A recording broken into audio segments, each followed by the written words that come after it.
good afternoon. This is Edward and Debbie Smith. We are marital, premarital counselor certified, that is, and we are also the family life leader of Koto Seventh-day Adventist Church.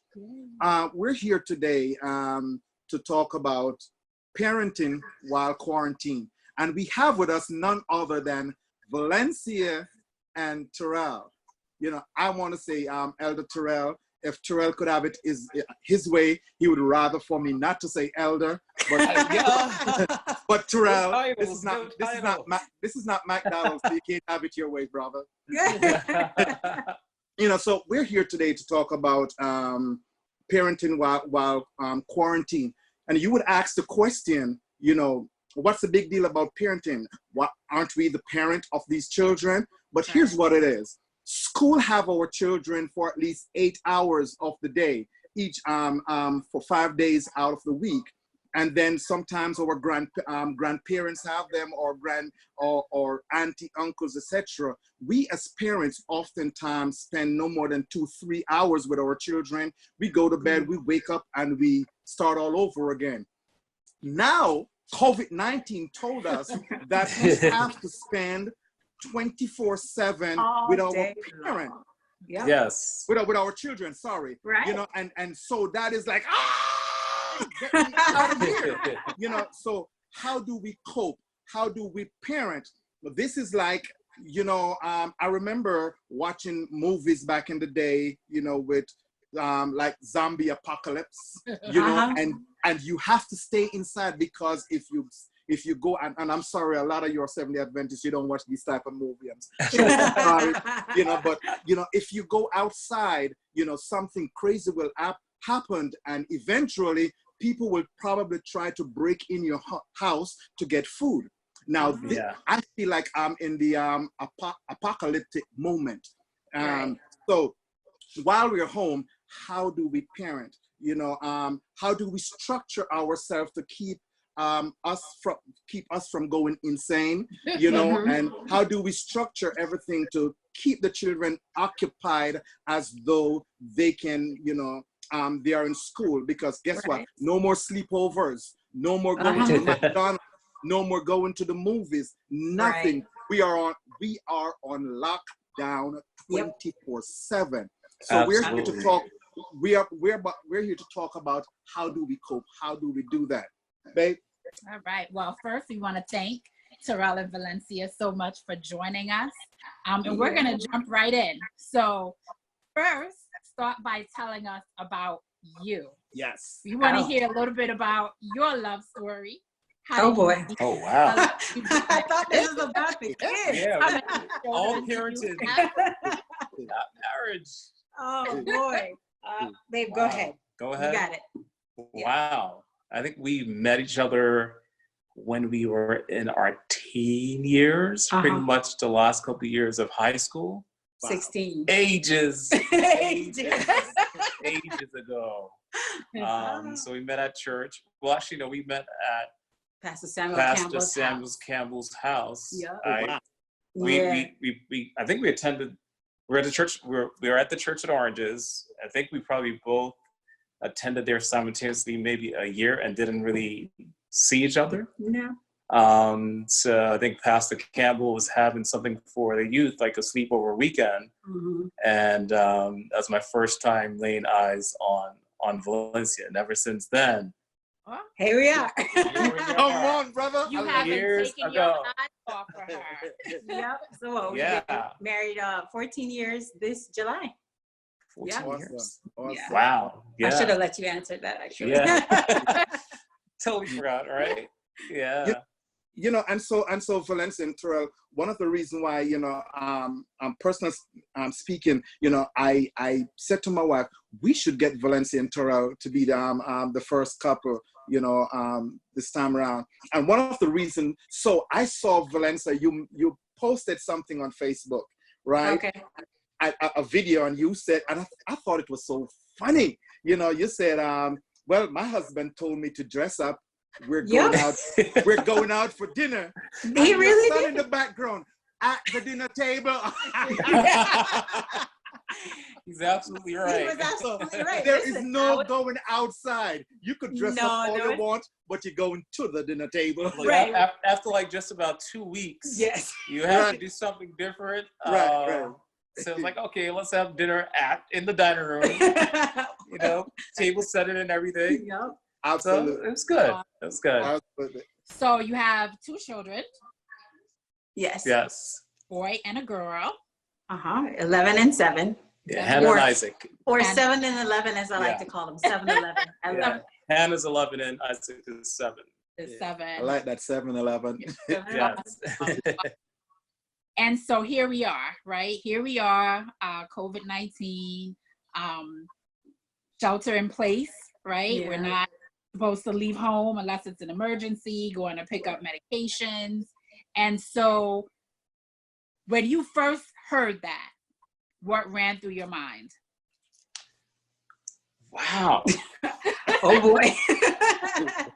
Is this for real? You have this one. It was okay. What am I gonna do with these guys?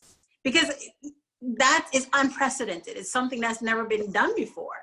So it's okay. I know it's shelter in place and we have to stay home, but what do I do with them? Because is the school prepared for this? Are they gonna be sending home stuff? Do I have to prepare stuff?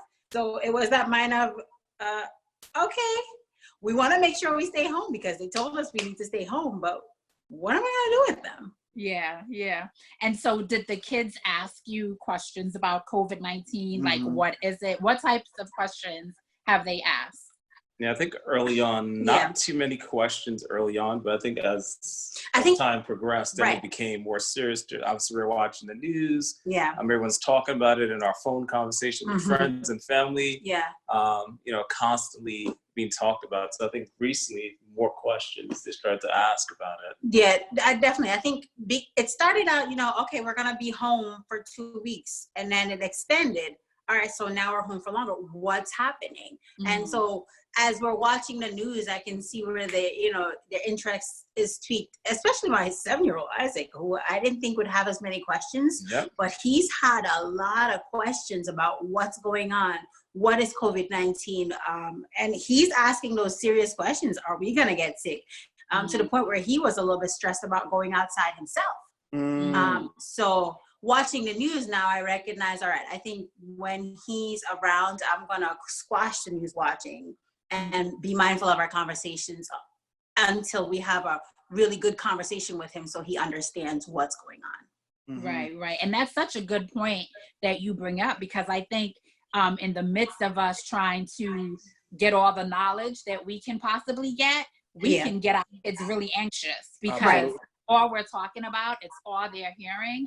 Right. So having the ability to recognize that, okay, he's getting a little anxious. Let's not watch the news while he's around. Right. That's absolutely. discernment. That's real. So Torrel, I'm assuming you work from home now, correct? Yes. You said that kind of reluctantly, brother. What's the real deal here? No, I am working from home. It's challenging because I would say around this time for me, and in general around this time, I'm really busy. So I'm kind of not 100% present, to be honest with you. I'm being transparent.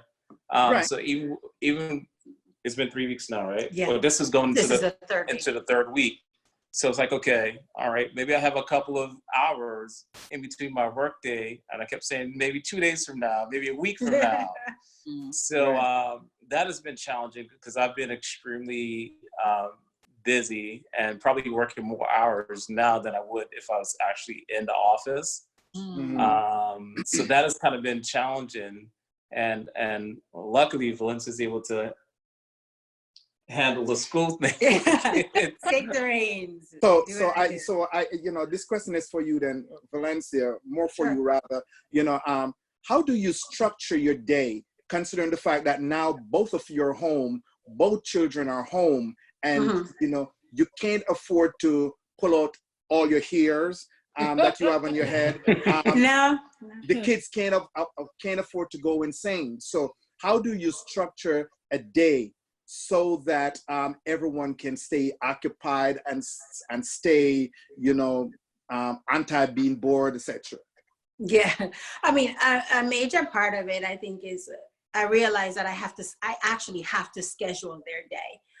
When their teachers sent home information, one of the things that they did was to send home their schedule so we can kind of see what their day looked like. So from what their day looked like, I kind of built a schedule for them throughout the day. So I started with waking up, and we try to stick very close to it, but waking up, and I am flexible because, again, they are home, but waking up, breakfast, first period, second period, third period, lunch, and so on and so forth, and just trying to schedule their day so they know what comes first, second, third, so it feels like they're still in school. It's just that, they're at home. Their rooms are set up like a classroom, so they can function within that space. They have a desk, they have their books, and they have a board where they can see their schedule and keep to it. I have a timer in my phone that goes off for each class, so it's like a bell ringing in school. I might be too structured, I don't know. But I have a timer set for them, so they kind of know. And I think they appreciate that because they kind of flow through the day, and they know what's coming next. Sometimes they'll ask, can we skip this or that? And I'll say, yeah. Or my eldest, who's 11, she's really good at keeping, her schedule. So she's finished with something early and she's like, Mommy, can I listen to music or can I just relax? I'm like, sure. But a big part of it is having that schedule for them that they can follow along and they can know exactly what comes next, just like their day in school would be. Yeah, awesome. So, there's a Bible text in Deuteronomy, and it talks about teaching our children and talking to them as we walk by the way, and you're rising up, and when I think about COVID-19 and how it has forced us to rest and to reevaluate, I'm just like, wow, God, this is what you've wanted from us from the beginning, and my husband mentioned earlier that we spend so much time away from our kids, and now all of a sudden here we are, where we're thrust into this situation where we are together. And it just takes me right back to the Word of God, that this is what we are supposed to be doing anyway. And you on social media, you see all the memes, right? Yeah. People pulling their hairs out. I'm gonna get the teachers whatever they want when these kids right.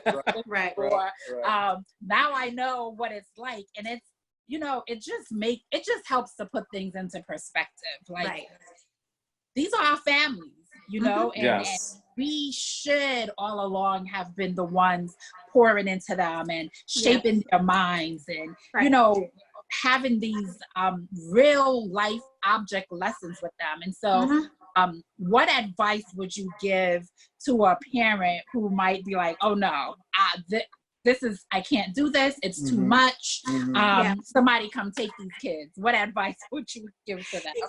You know what, I think one of the things as a classroom teacher that I used to tell my parents is, you are your child's first teacher, right? And you're the one that needed to have instilled some of these skills in them. Some people are not set up to be teachers, honestly. They really aren't. But you kind of have to take a step back and kind of look at your kids and say, you know what? I'm going to have to do this because you're mine. And there are things that I should be instilling in you. Yes, there are people that's going to be pulling out their hairs. And I say to them, you know what? If you feel that way, take a step back from them. Because sometimes you really do need to say, okay, pause. I need to go out. I need to go to the other room for a second, take a breath, and then come back, because sometimes you might end up saying the wrong thing. I don't think there's any wrong way right now, honestly, for anybody to parent. I wouldn't tell anybody, judge anybody's parenting skills right now, because everybody's just honestly trying their best. So if you do need to take a break, step out, and then take a breath and come back in. It's not easy. And I'm glad parents are now seeing a world into their kids' educational life. This is what your kid is like in school when the teacher tells you this is how your kid is. It's the truth. Stop telling the teachers that they're lying. Pay attention to the fact that this is really how your children are. They have 3 different personalities. A personality in school, a personality on the road, and a personality when they're home. And so I'm glad that people are getting to see that of their children now. But honestly, if you need to take a breath, step out, breathe, do what you got to do and come back. Yeah, and I think one thing, I think Valencia is that way. She's an advocate for seeking help and finding outlets. Right. So if you're at the point where you feel like you can't do it and you just out of resources of your own, it's important to reach out to other people. Like Valencia said, some people are not. A lot of us are not trained to be teachers. That's her strong suit. So I'm going to lean on her in that aspect. But maybe you have friends, maybe you have family members who are educators, who you can kind of rely on. How do I handle this? I'm having this issue. How do I plan out my day and things like that? That I think that's very important, to have someone who you can be an advocate for you, kind of be a resource for you. I think that's really important for any parent who feels like, hey, I can't, hands up, I can't do this anymore. Right. And we have to thank God for the technological age that we're in. Because absolutely. If this was like, let's say 10, 11 years ago, I think people would have been leaving the kids outside, right? But now you can honestly phone a friend and be like, listen, I don't know anything about science. I don't know anything about math. Can you teach them this skill? I've definitely done that for my kids. Listen, I've called a few people. I don't know how to do this. So can you help me with this? So thank God for the age that we're in, that we're able to reach out through the technological avenues that we have. I mean, all learning. I mean, that's the bottom line, right? You're thrust into this situation where you never thought you'll be here. Right. So you have to be kind of in that mindset. I have to learn how to do this and tap into other resources. Like Melissa said, you can go online and different things. So it's important that you're kind of open and realizing it is a great opportunity to really connect with your kids, really pour into them, as you stated. This situation kind of reminds me of when, your wife comes to you the first time and said, babe, I'm pregnant, and so I mean, this is your first time now being a parent. Oh my gosh, what do I do? Without having an experience in parenting, now you just jump right in and you just start to do stuff. So I want to encourage anyone that is listening you just got to keep planning. Sometimes just set up your living room as though it is a movie theater. Buy some popcorns and hot dogs and all the goodies that you would have at a movie theater, and just said, okay, we're going to watch a movie. We're going to the movies, and just have in the living room and do your movie stuff. I love the fact that the other night, Torrel, that you just told your wife and your family, okay, we're going dinner, and you set up your living room and you did dinner. And so we have to do these creative things. I remember when our kids was much younger, we have what we call family night I think it was every Tuesday night or Thursday night, something to that effect. And sometimes we would come home and we would do whatever the kids desire to do. And one night they said they want to play hide and go seek. And so what we did, we turned off all the lights in the house. It's your living. You guys are better than us. Where there are no street lights. Really? You understand me? You turn off the lights in the house. Man, and let me tell you, you should have heard grown folks like my wife and myself and the kids. I can only imagine. In this house doing. Oh my God. But that's great. But a big part of that though is when you become adults, it's like you forgot how much fun it was to be a kid. Right. So you tend to forget to have fun sometimes. Right. And I think this is forcing us to turn off that adult brain that we have that says you could only do adult things. You go to work, you come home, you feed the kids, you stay with your family, and that's it. I think this is forcing us to be like, all right, we've got to think outside of the box, even though I'm not an outside the box thinker. YouTube help. I don't know. Google help. Pinterest help. So for Somebody instance, help. Next week is spring break. I have It's your official spring break. And once it's said said to me this morning, "Oh, it's spring break. What are we gonna do?" And I'm like, "We're in the house." Right. So maybe we'll play hide and seek now. Yeah, Right. and so here's the thing: spring break is no work, no schoolwork. Yeah. So I'm not gonna have them on this rigid schedule. They're going to be free. Am I gonna have them watching TV all day long? No. Yeah. So I've got to be creative in what we're gonna do within the boundaries of the house and our yard because we're not going anywhere. Yeah. Funny enough, now, our son JD, who is about to be 17 in a couple of days from now, right? And so so him being 17, he says, Pops, what am I gonna do for my 17th birthday? I said, bro, you're gonna be quarantined. So I'm in the shower and I'm like, and he says, I need some milkshakes. Can I just go out and get some milkshakes? I'm like, JD, no. So I'm saying, how can I satisfy it? Because at the same time, he has a desire, and it's not a bad desire. So, I got out, I went into the kitchen, and I got some ice cream, and I knew that he loves strawberry, so I put some strawberry in it and all my spices and stuff, and I made him some milkshakes, and I said, here. He said, he looked at me, he said, Pops, on my birthday, this is what I want for my birthday. Yeah. And it made me feel good, And Yeah. so sometimes, we just have to be creative. Yep. We have to be creative because Yes. there's no telling how long this thing is going to last. So, you got to roll. You just got to rock and roll. Yeah. I think this is making us appreciate the smaller things. Absolutely. The simpler things. Listen, my birthday is in a couple of weeks too, and I know we're going to be quarantined. So it's the smaller things. Virtual birthday party. That's what I told JD. Virtual birthday party. We'll invite all my Facebook friends to say happy birthday. That sounds cool, though. Yep. That's cool. Yeah. So I'm not sure if you guys got a chance to look at the latest article on the church website from Family Life that's about the power of the dinner table.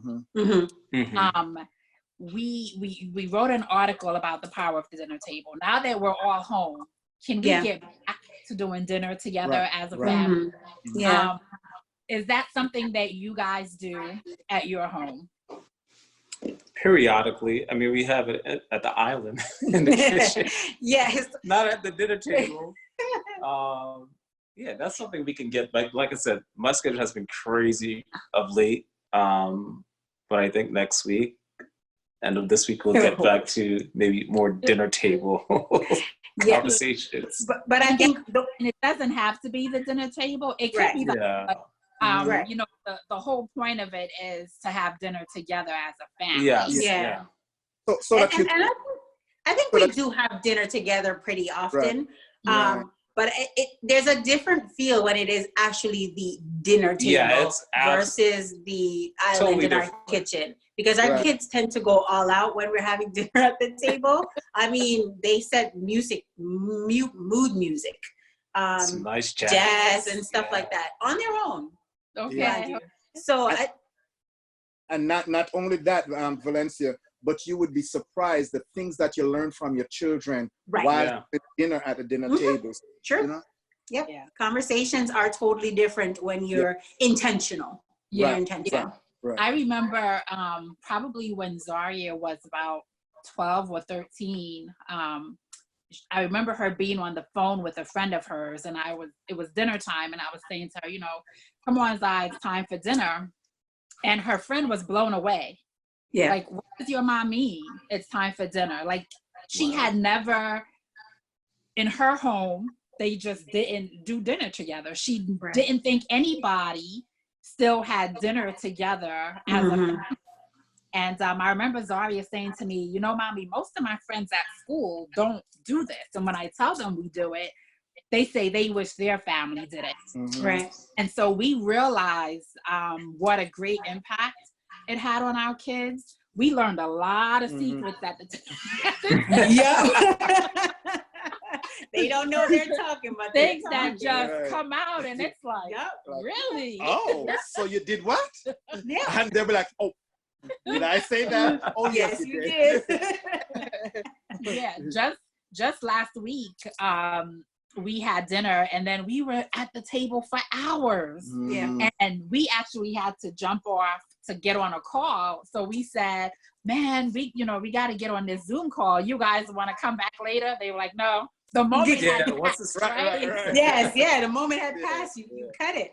Yeah, but it's just, when we have a chance to take these simple, small moments and make memories with our children, we have to capitalize on it. Absolutely. We have to take the time, be intentional, like Torrel just said, and really, realize that we only have them for a little while. Right. I mean, Jamie's going to be off to college next year. Like, I don't understand it. Wow.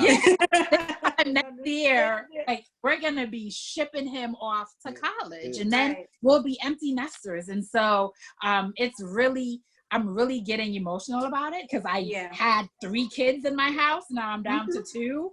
Yeah. And next year there'll be none. Zari will be off to grad school, and JD will be off to college. So, Torrel and Valencia, there's a lot of parents who are not used to having their children around them for this long period of time. And so it can cause parents to suffer anxiety, this anxiety attack, and, and even with the children, and because of the anxiety attack, it comes out in the way they parent their children. Right.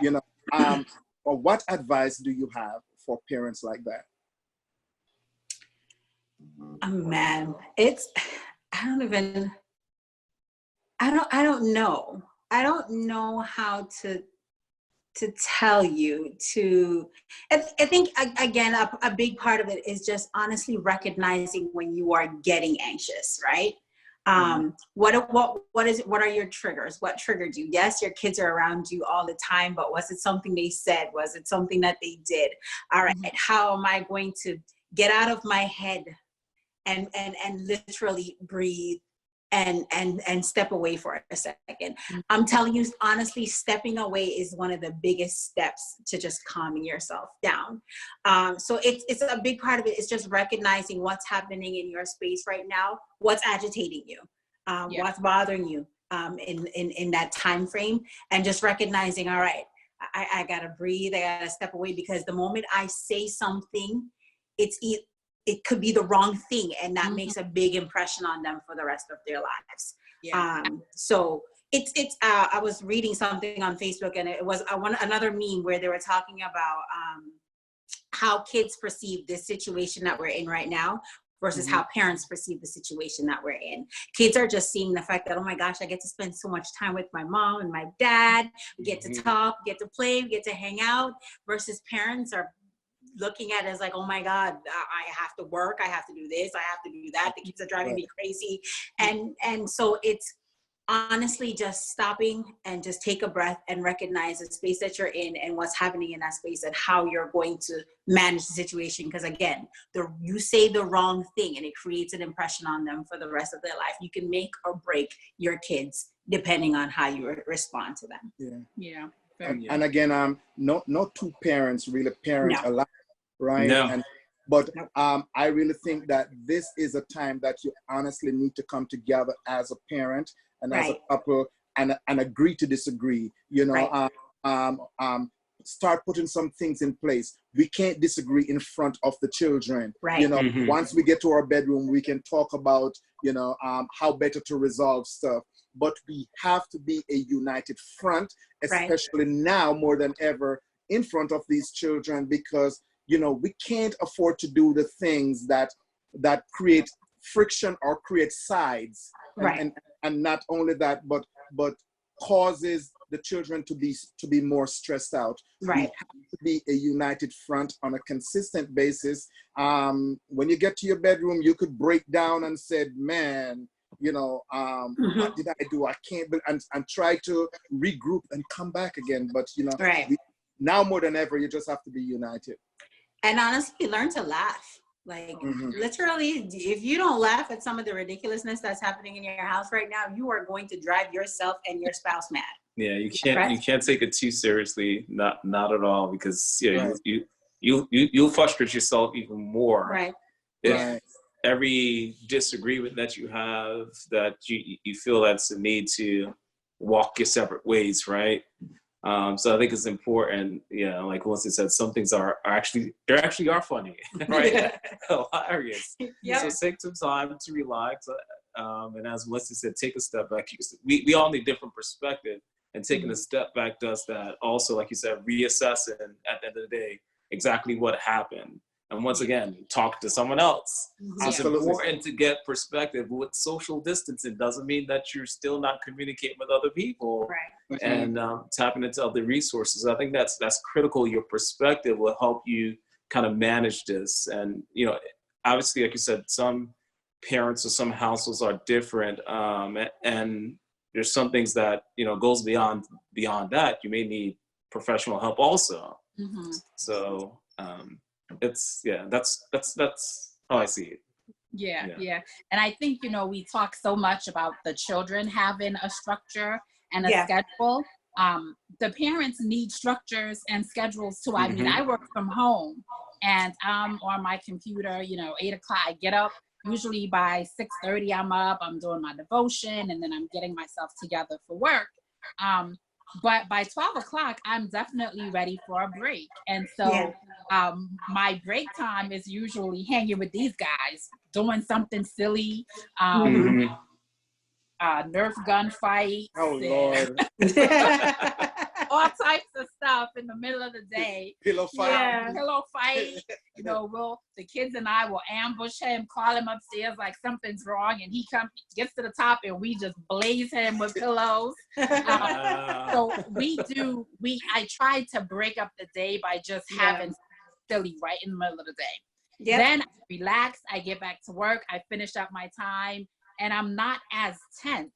And so we need to also set boundaries as parents that at a certain time, work is done for me. I'm not checking email. I'm not on my computer. It's a wrap. Like, I'm done. And it feels so good to be home. I don't have to commute.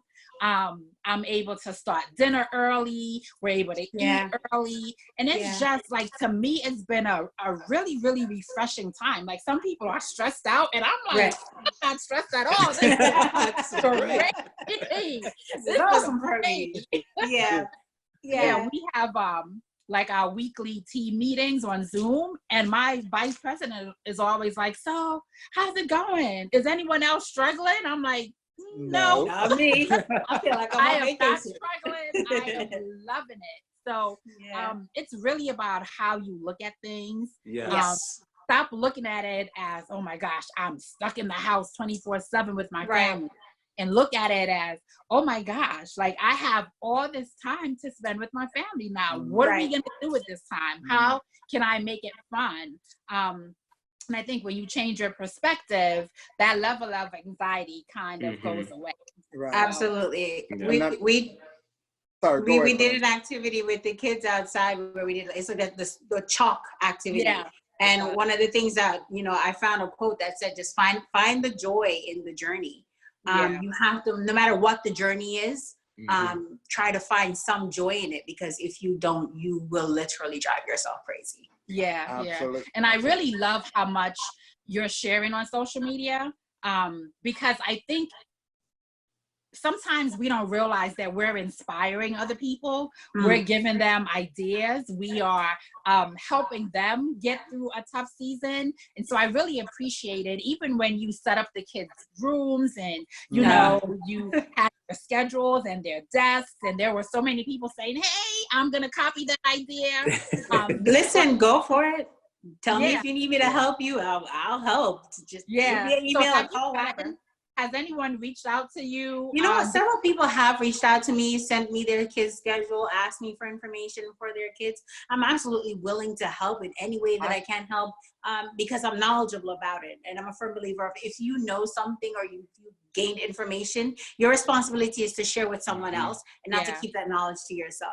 So anybody who has asked for help, thus far, I've absolutely given them as much information as I possibly can.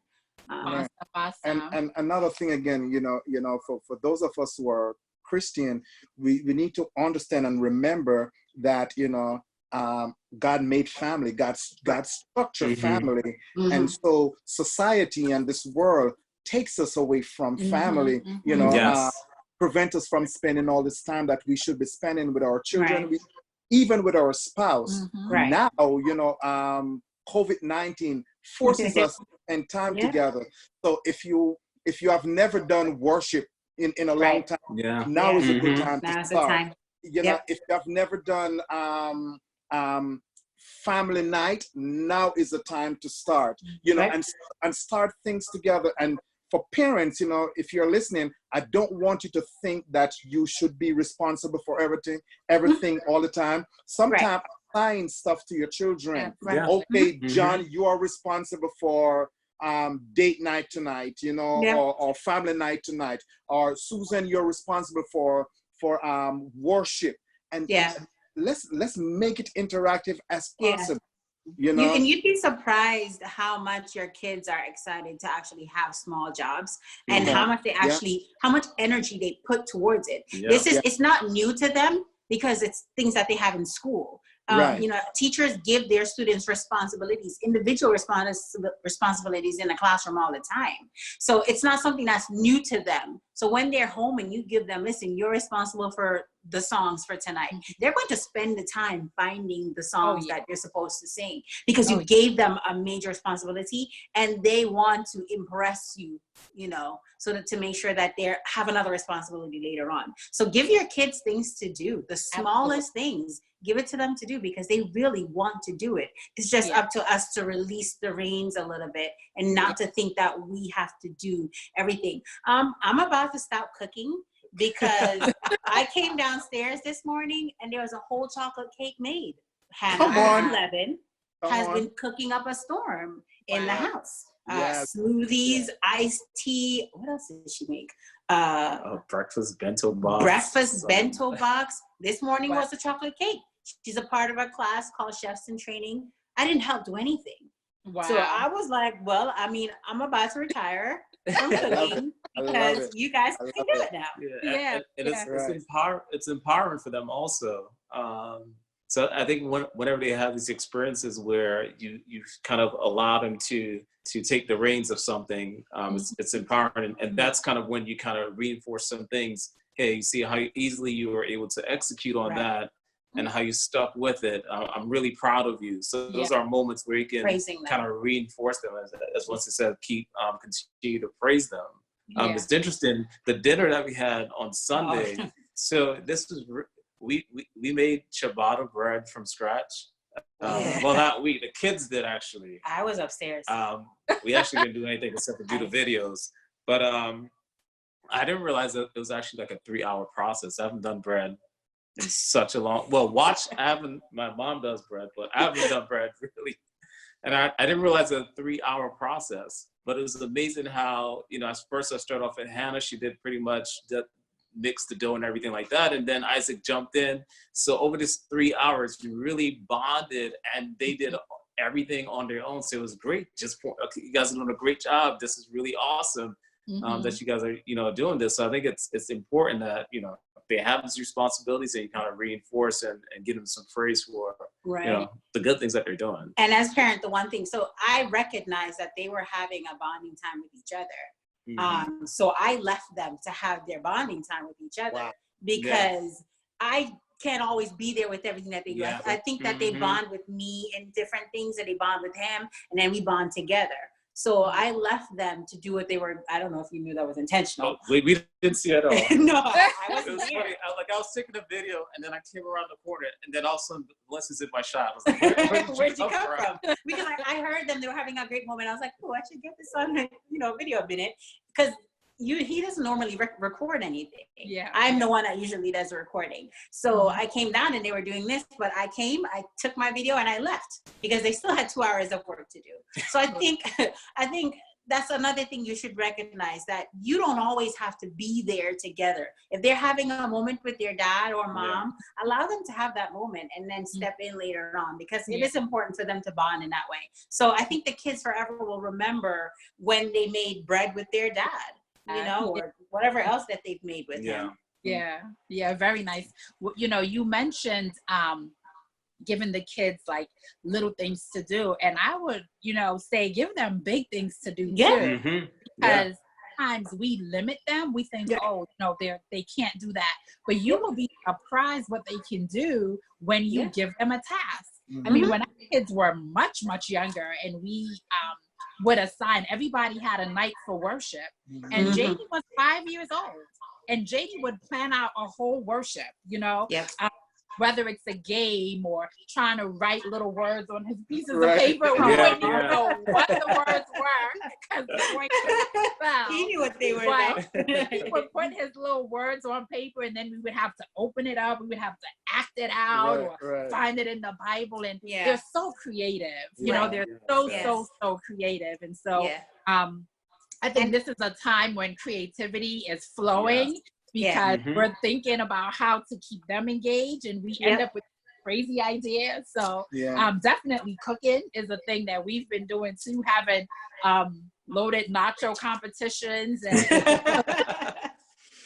you know, whatever it takes, These guys the other night, they made 3 different kind of loaded nachos. I saw the pictures. And I'm like, why? Because JD wanted his way, and so does Zoria, and of course hers, and I was the taste master. And I did not win. I was very upset about that. I did not get first place. No. But like you said, these are the things that they're going to remember. You know, they're going to remember. You remember when we had that loaded nacho competition? They're going to remember that. Remember when we made bread with Dad? And so that's what it's about. And so if you had one sentence that you can say to a family that's watching, who might see this as a burden, one sentence to encourage, uplift them. I'll start with you, Torrel. What would your sentence be to them? Wow. Put you on the spot. One sentence. That's Johnny on the spot. 2 sentences. Okay, I'll give it a shot. I think this is an unprecedented opportunity to really have your family fulfill the goals that you imagined when you just started out. Come on, I love Beautiful. it. Love it, brother. I love your run-on sentence. Come on, I was forced to get like one thought. Wait, at least he paused. There was some punctuation. There was a comma there. Okay. Yeah, I got sentence. Valencia, he paused. I'm gonna go with what I said before, and it's honestly find the joy in the journey. Yeah. Find the joy in the journey. There is so much joy in what's happening right now, and if you don't find the joy in this journey, you're going to miss an opportunity to grow your kids in the best way, even giving them something that you never had. And this is your opportunity to do that. We're growing small adults. They're going to be someone's husband or wife, and these opportunities that you train them in now will grow the next generation after them. So find the joy in this journey. Yeah, awesome. And my husband usually says this thing, who you are becoming. How do you say it? What you will be in life, you are now becoming. True. Yes. Very true. Very true. Yeah. And so when you think about it, I think the way that we as parents react to the situation that we're in now will shape how our children react to different situations that they are in. And so we have to think, do I want JD to panic when something happens? Do I want JD to be angry? Do I want Zaria to lose her mind? No, I want them to remain cool and calm and collected. And, you know, be prepared. And one of the things, Valencia, that I really admire about you is your level of organization. Like, I'm an organizational freak. And so everything in its place, you know, having that schedule, but still having that flexibility. To close my laptop at 12:15 and say, all right, freeze tag time. Like, you know, being able to put on, wear the different hats that we're all called to wear, and you know, being able to switch that off and take off the mommy hat and put on my work hat, and so it's all a balancing act for all of us. It's a learning experience. I don't think any one person has the right answer, because each family absolutely is not. different. Your dynamics are different. So I think start wherever you are right now. Exactly. Start where you are. Talk to your family, talk to your kids about what they would like to see happen during this time, and then make it happen one step at a time, one day at a time. Right. Exactly. And just remember, at the end of the day, it could have been worse. Oh, You're with family, it could have been worse. Have you ever thought of people who are living by themselves? Yeah. There is no one for them to talk to unless they pick up the phone. Yeah. Right. So you have your son, you have your daughter, you have your children, you have your spouse. Be grateful. Yeah. Make the best of it. Bond with your family. Do what God desires for you to do. It could have been worse. Like I've stated, you could have been home alone. Yeah. Yep. Yeah. And so let's not forget, those of us who have friends who are single, who live alone, let's not forget them. Those single parents who don't have that other partner to do this with. Let's keep them in mind. Let's remember them. Let's call their name in prayer. Let's reach out to them. Absolutely. One of the things in the article, the Family Life article, we talk about is have a virtual dinner party. Invite the Hutchinsons to dinner and get on Zoom while everyone, you're at your island, we're at our table, and we're having and really still connecting. So that's my challenge to those of you who are watching and interacting with us live. Find a family, find an older adult, a senior citizen, a single parent, and have a virtual dinner party. And just, we're apart, but let's still remain connected. Right. Yep. That was the next step to the dinner that we had, was to have people do that with each other. Phone somebody, who, a virtual game night is fun. A virtual whatever can be done virtually. You're not doing it in the same space, but you can find other people to play with and just have a great time with. Make sure we get an invitation, okay? Okay, next dinner is us. Or pillow fight, whichever. Yeah. Virtual pillow fight? Virtual pillow fight. I don't know how that one would work, but. And I just want to encourage anyone that is listening, listen, we have a lot of articles, just go to kotosda.org, go on the family life, and you will find what we're talking about right now, the power of the dinner table. I am sure if you go and read it, you will find something that you can relate with, or something that you can take and put it in practice. So, we encourage you to do that. Yeah. And I think the same under children's ministry too. If you go under the children's ministry tab, there are plenty of ideas for you to, carry on with your family, to have activities to do with them as well. Yeah. And please make sure you're liking the video, that you're sharing it out to others, so that they can, be in on this great conversation with us. So I know as we get ready to wrap up, I want to tell a story. I don't know if you guys have heard the story, but the story is told about a little boy waiting for his dad to come home from work. He's by the door, he's waiting, and dad comes in and he's so excited. Dad, you're finally home. I've been waiting for you. So the father is like, hey, son, he's tired. It's been a long day. He comes in, not really in the mood.